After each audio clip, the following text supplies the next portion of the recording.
بسم الله الرحمن الرحيم تبارك الذي بيده الملك وهو على كل شيء قدير الذي خلق الموت والحياة ليبلوكم أيكم أحسن عملا وهو العزيز الغفور الذي خلق 7 سماوات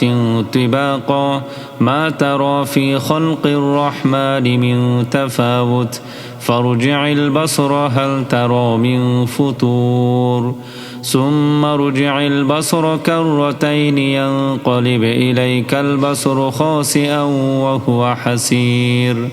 ولقد زينا السماء الدنيا بمصابيح وجعلناها رجوما للشياطين وأعتدنا لهم عذاب السعير وللذين كفروا بربهم عذاب جهنم وبئس المصير إذا ألقوا فيها سمعوا لها شهيقا وهي تفور تكاد تميز من الغيظ كلما ألقي فيها فوج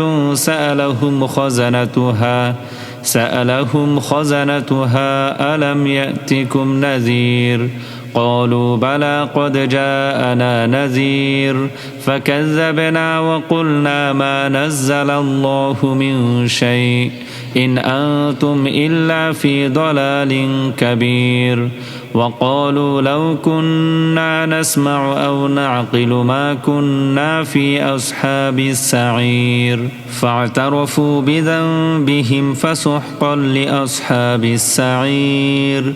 إن الذين يخشون ربهم بالغيب لهم مغفرة وأجر كبير وأسروا قولكم أو جهروا به إنه عليم بذات الصدور ألا يعلم من خلق وهو اللطيف الخبير هو الذي جعل لكم الأرض ذلولا فامشوا في مناكبها وكلوا من رزقه وإليه النشور أأمنتم من في السماء أن يخسف بكم الأرض فإذا هي تمور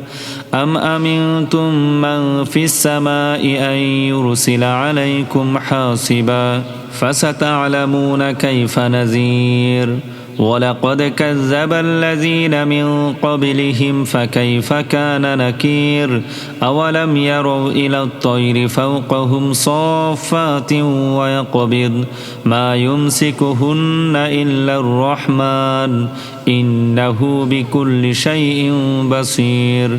أمن هذا الذي هو جند لكم ينصركم من دون الرحمن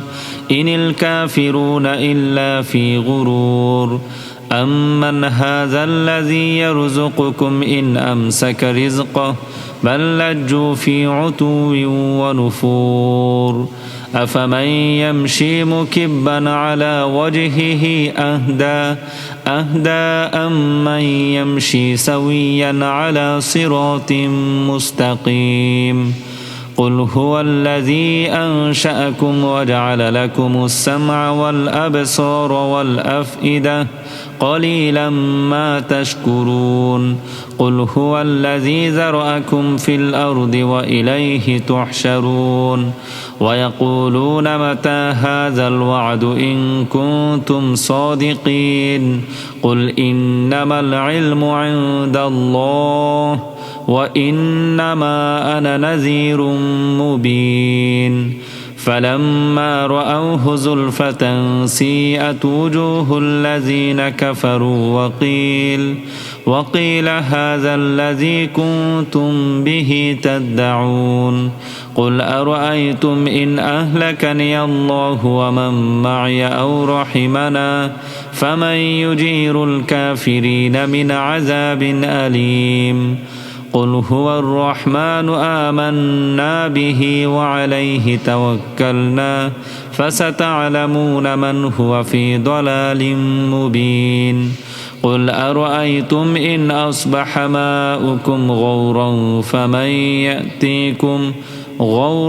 فمن يأتيكم بماء